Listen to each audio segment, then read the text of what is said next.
Bonjour à tous et bienvenue sur cette chaîne. Alors je profite de ces jours pluvieux que j'adore et où je suis à la maison pour vous proposer une recette faite de restes. Donc en fait on va partir de choses que je devrais jeter et que je ne veux pas jeter, comme ces tomates cerises qui, vous allez le voir, malgré avoir trempé dans l'eau, sont bien flétries. Et j'avoue que les manger comme ça, elles sont pas très agréables. Du coup, je vais trouver une recette pour les faire cuire. J'avais également ouvert il y a quelques temps ces pavés de soja et blé.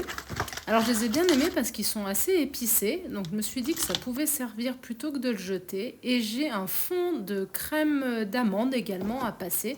Je ne suis pas sûre de tout mettre, mais en tout cas ça me servira. J'ai pour accompagner de l'ail, de l'oignon parce que ça fait partie des incontournables du placard, des pâtes et un petit bâtonnet de carottes abandonné d'un apéro qui reste par là. Vous allez me dire, pour un bâtonnet de carottes, qu'est-ce qu'il fait là?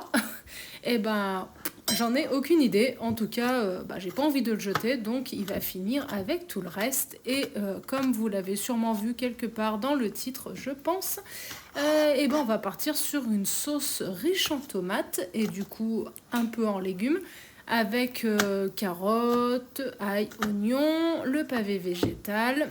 Et je vais rajouter un petit je ne sais quoi coréen que vous verrez après et qui fera toute la différence.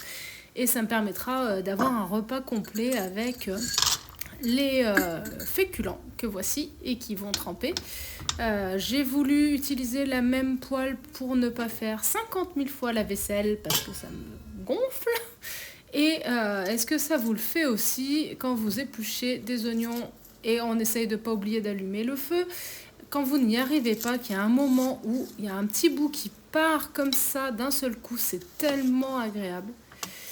Donc voilà, l'idée c'est de couper tout en petits dés, rien d'exceptionnel, rien de nouveau. Donc je vous montre tout ça et puis pendant ce temps-là, en fait, je profite également du temps dehors qui est super agréable pendant que les pâtes bout. Vu que mes pâtes sont toujours pas cuites et que tout le reste est prêt, et ben du coup je vais me faire une petite boisson à base de pulque au citron. J'aime beaucoup celui au citron vert, j'avoue qu'il a un petit truc en plus. Film que je vais aller voir début août d'ailleurs, si vous l'avez vu, n'hésitez pas à me dire s'il est vraiment bien. Il passe en cinéma de plein air, j'espère qu'il fera beau, j'ai trop envie d'aller le voir. Et du coup ce petit pulque au citron vert est super bon. Je veux pas d'action chez eux, je viens de tester, je ne le connaissais pas avant.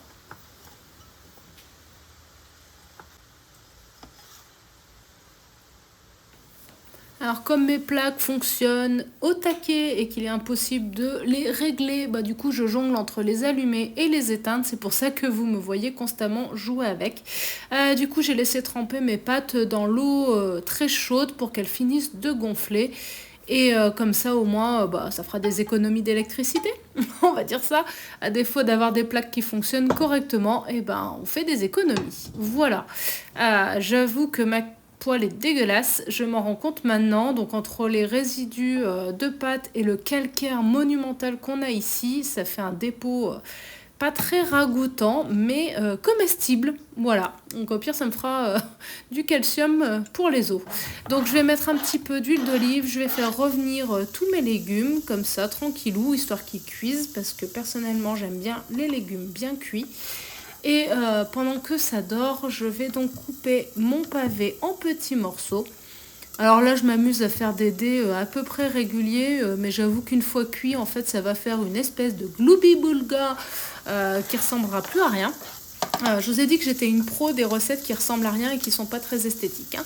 Donc en fait, ça va tout simplement se défaire dans la poêle, mais c'est pas grave. Je me suis amusée à les couper en dés, ça m'a fait rire. Donc là, on va faire revenir tout ça tranquillement pour que ça dore un petit peu. Et j'avais peur que les peaux de tomates soient assez dures et finalement pas du tout. Donc tant mieux. J'ai rajouté mes pâtes pour qu'elles grillent un tout petit peu, mais vraiment pas grand chose. Et très rapidement, ce que je fais, c'est que je rajoute de la crème végétale pour faire un petit peu un début de sauce pour pouvoir diluer mon samjang. Je ne sais pas le prononcer. C'est une pâte de soja, si je dis pas de bêtises. Et par contre, elle est très très salée. Il y a un petit peu de piment. La différence avec le gochujang, c'est que l'autre, il est à base de piment principalement. Là, c'est une annexe, donc c'est quand même vachement moins pimenté si vous êtes sensible. Par contre, moi qui ne sale jamais mes plats, j'avoue que c'est quand même très salé. Par contre, ça donne un goût, mais j'ai adoré. Donc je suis trop contente d'avoir acheté ça en magasin asiatique.